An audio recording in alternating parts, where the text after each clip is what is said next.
Hey, JR, what are you doing? I'm checking my blood pressure, Vanessa. You know we're at Valle Del Sol's community health centers where they have providers that can do that for you and actually know what the numbers mean. Vanessa, you do know I played a doctor in the commercial ones, right? That's not the same. You didn't get your degree or do residency or a fellowship, so you're not a doctor. I memorized all my lines. I got this. Nah, JR, it's not the same thing. But I have a stethoscope here somewhere. JR, take that off and let's go. That's a lot, Dream Crusher. Hey, welcome to Su Vida. I'm Vanessa Ramirez. And I'm JR Cardenas. And today on Su Vida, we're visiting Valle Del Sol's community health centers, where we're taking a deep dive in the ultimate trio: education, healthcare, and community support. And the three go hand in hand. Education allows us to gain knowledge to make healthier choices, therefore allowing us to conquer the world.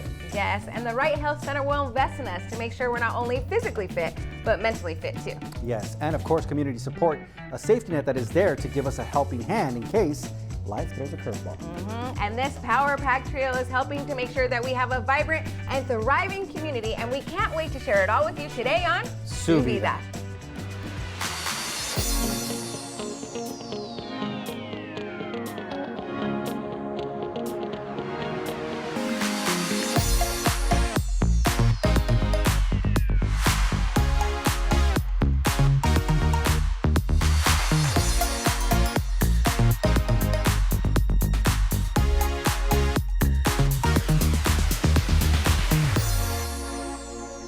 All In Education seeks to build an Arizona where no kid is at risk of falling behind. Parents feel supported and valued, and most importantly, that all kids feel loved and honored in the classroom. They are working at fixing the imbalance of representation in our school systems, making sure that the Latino community is represented at every level of our education. Today we're at the MAPA Summit. It's our 4th annual summit where we release to the community a count of academic numbers and also this year our solutions to reducing the gap of opportunity for Latino students in Arizona.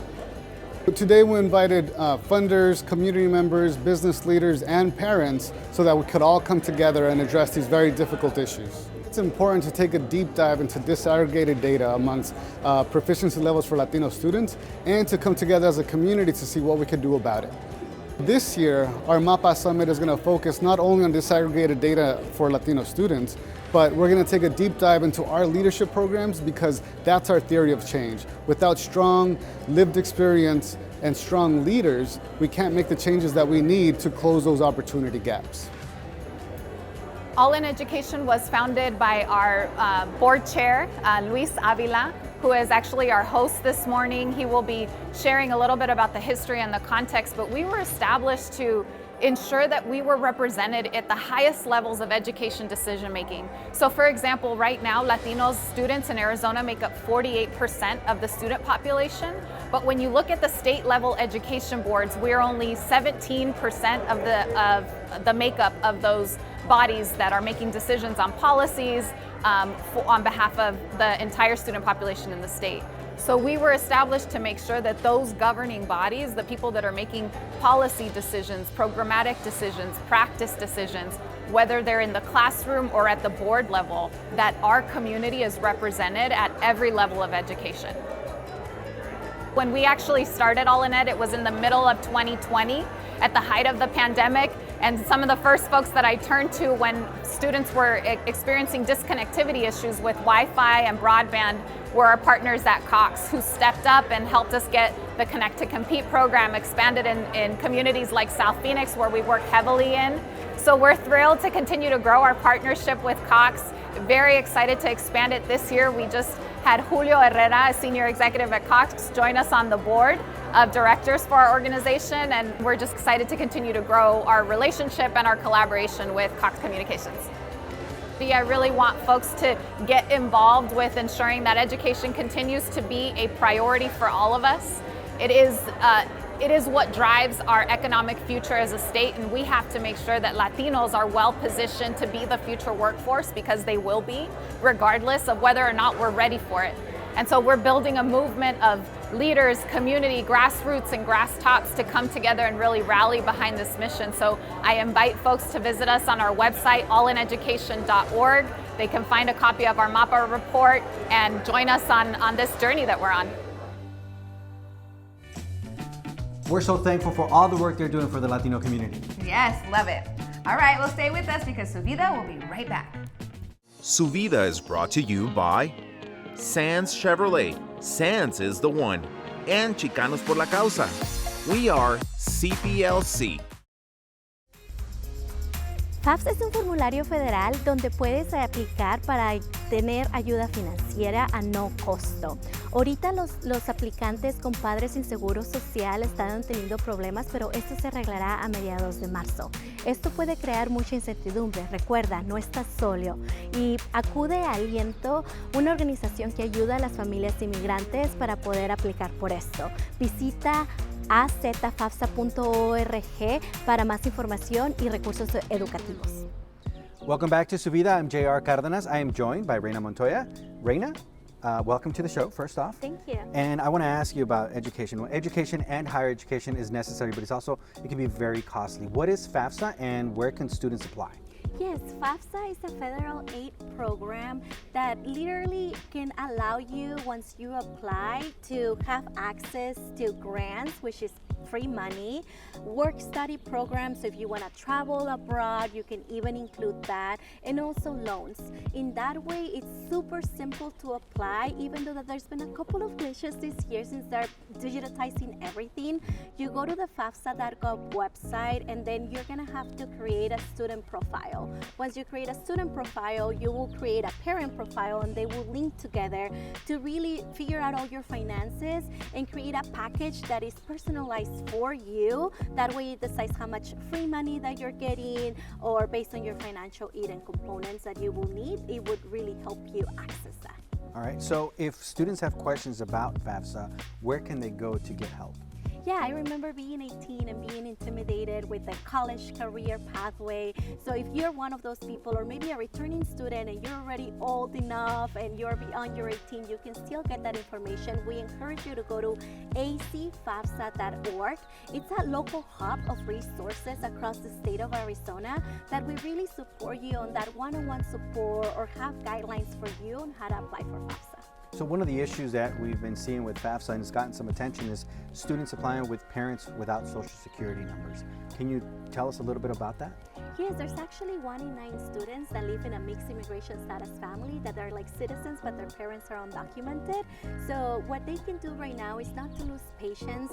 We're hearing from the U.S. Department of Education that they're going to be fixing this technical glitch mid-March. So don't lose hope, don't lose patience. There's organizations like Aliento that you can find us through acfafsa.org, where we can support you and ensure that you get that application filled in. Reina, is there anything that Arizona is doing to help students and their families? Yes, because of a lot of the delays that have been happening with the new FAFSA process, our Arizona State Universities actually came out saying that they are extending the priority deadline to May 1st, where you're able to apply and still get that funding that you will need.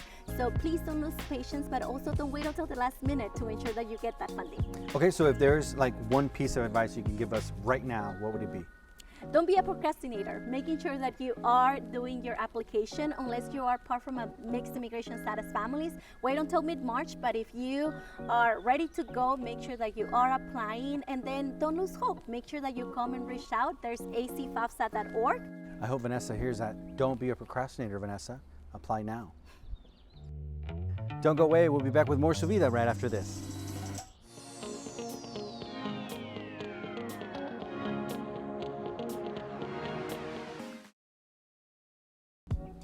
Hey, welcome back to Su Vida. I'm Vanessa Ramirez, and we are here with Mike Reno, the CEO of Valle Del Sol community. Thank you for having us today. Thanks for coming out, Vanessa. We really appreciate you spending some time visiting with us. Yes, and we're excited to learn more. So for more than 50 years, Valle Del Sol has been creating a healthier community. What are your core goals and principles? Yeah, I think Valle, throughout its 53-year history, has really been rooted in a couple of different things.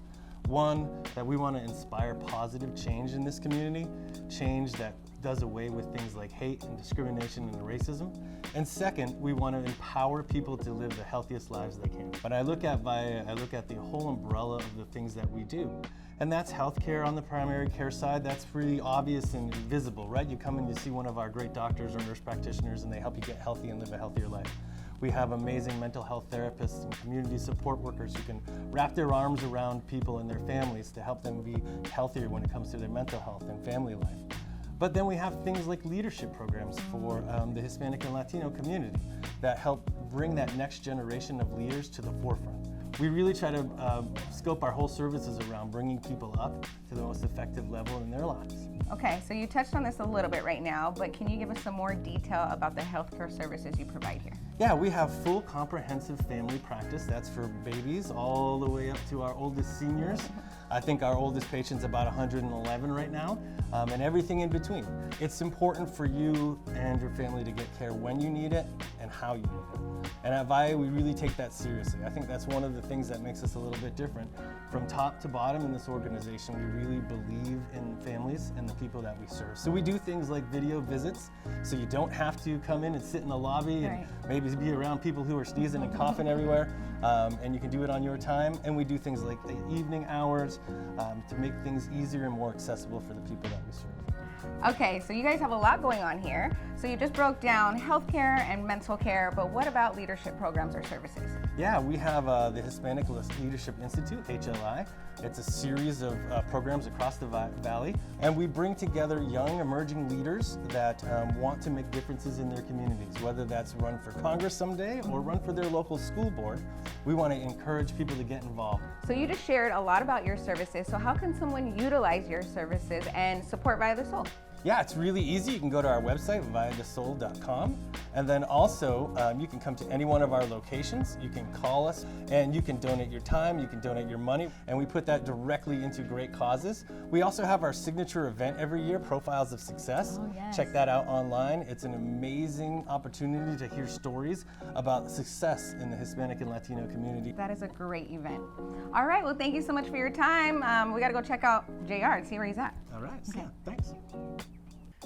Joining me to learn more about primary care here at Valle del Sol is Amy Bash. Amy, welcome to Su Vida. Hello, nice to meet you. What is primary care and why is it so important?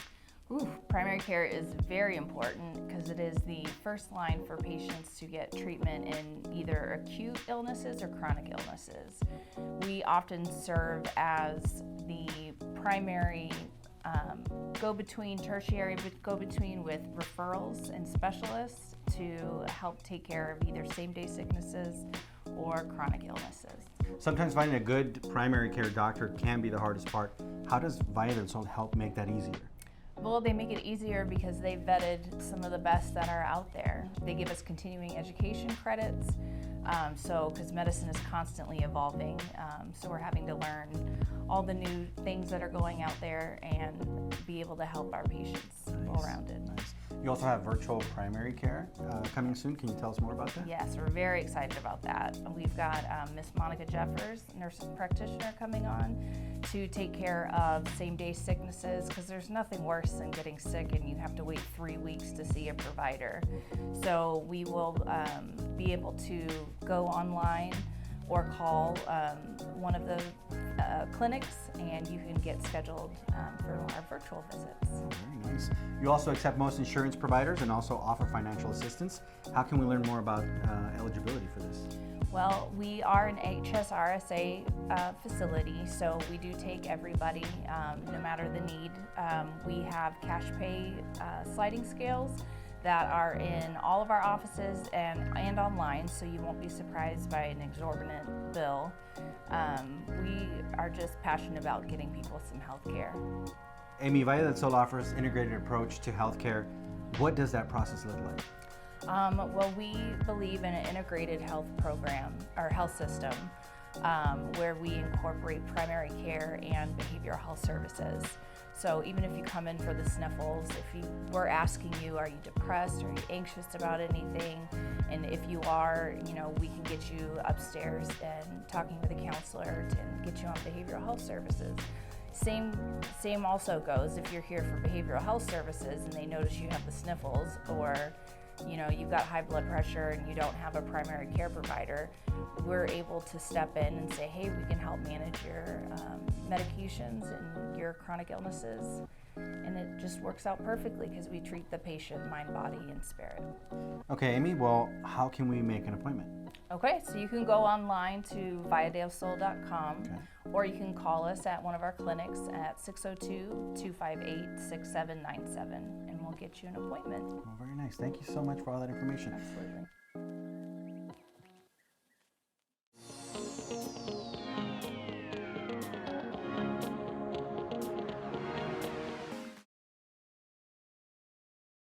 Su Vida is brought to you by Sands Chevrolet. Sands is the one. And Chicanos por la Causa. We are CPLC. Hey, welcome back to Su Vida. I'm Vanessa Ramirez. And I'm J.R. Cardenas. Today we learned how important healthcare and education are, but it's just as equally as important to have community support. And community support serves as a backbone, offering a safety net for those facing challenges, providing a sense of resilience and belonging. And Chicanos por la Causa helps provide that safety net when life throws you a curveball.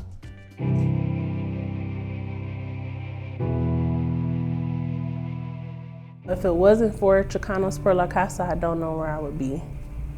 I was in the process of moving out. My Section 8 lease was up. There was nothing available at the moment. We had nowhere to go. It was a very hard experience. You know, my kids didn't know what was gonna be next. They didn't know if we were gonna get housed or not. They didn't know if, you know, we were gonna ever get out of this situation, but I assured them that it was gonna be okay and that everything that we did, we were doing the right thing. When I reached out to Alondra in the process for her to help me, we had to do paperwork. We did have to make a phone call, have an interview, and when I was done, she was able to get us in a room immediately, same day, able to have us get gift cards and gift cards for gas and food.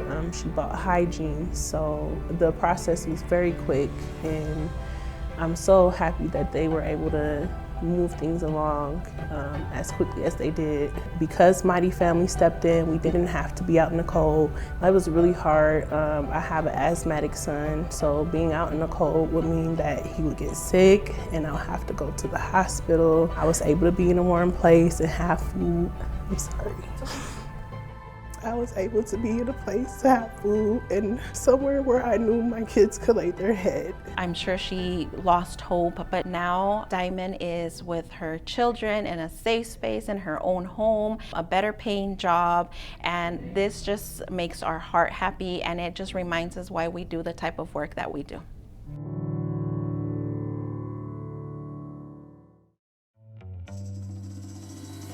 To find out more about CPLC, their mission, and how to utilize their programs, visit cplc.org.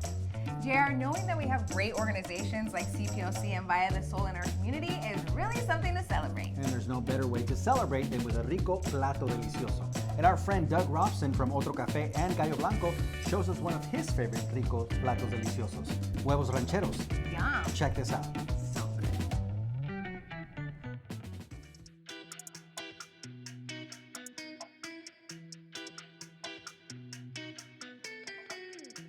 Good morning, I'm Doug Robson from Otro Café here in Phoenix, Arizona. Let's get cooking.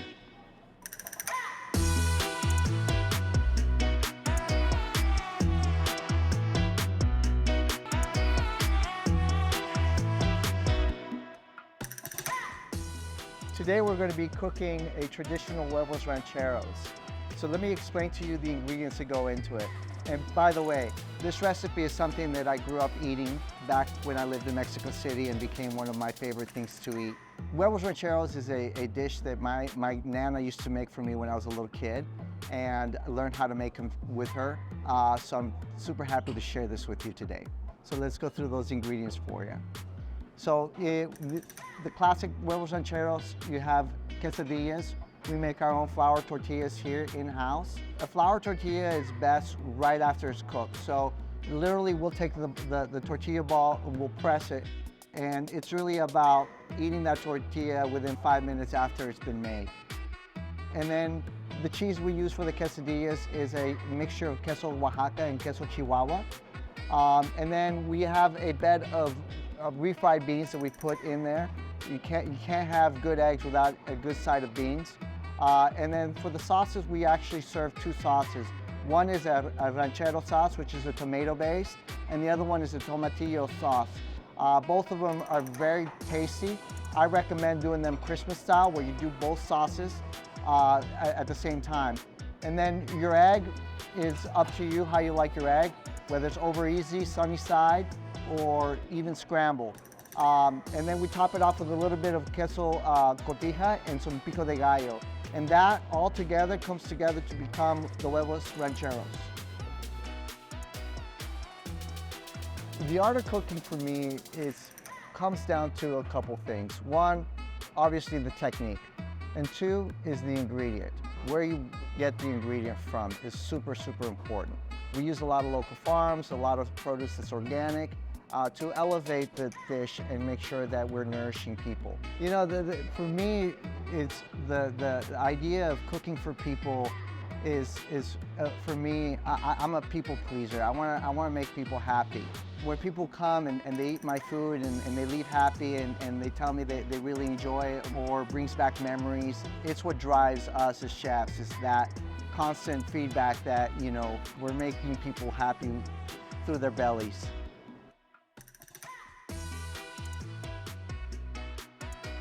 There you go, traditional huevos rancheros.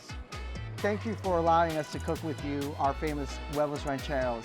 We look forward to seeing you here at Otro Cafe. So Vanessa, what are you doing for Easter? I'm not sure yet. What about you? You know, why don't we get our families together? Now that I know how to make huevos rancheros, I can make that for brunch. I like where your head is at, and normally I do trust your cooking, but Easter celebration is such a big deal, right? So I think we should visit our friend Doug at Otro Cafe and leave the cooking to true professionals. Okay, how about I cook for something a little bit smaller, like your birthday?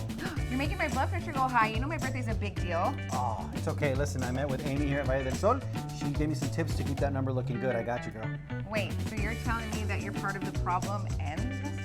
I'm not part of it. I'm the entire problem. Oh yeah, you are all of the problem. You're right. With that being said, we want to thank Valle del Sol for allowing us to be here today at their Community Health Center. Yes, a great organization doing great things in our community. And we want to thank you for joining us today. We'll see you on the next Su Vida. Okay, so let's get back to my birthday celebration. So it's got to be big. You know I celebrate the whole month long. You know, I don't just know how to make huevos rancheros. I can make a plethora of things. Like mimosas and margaritas.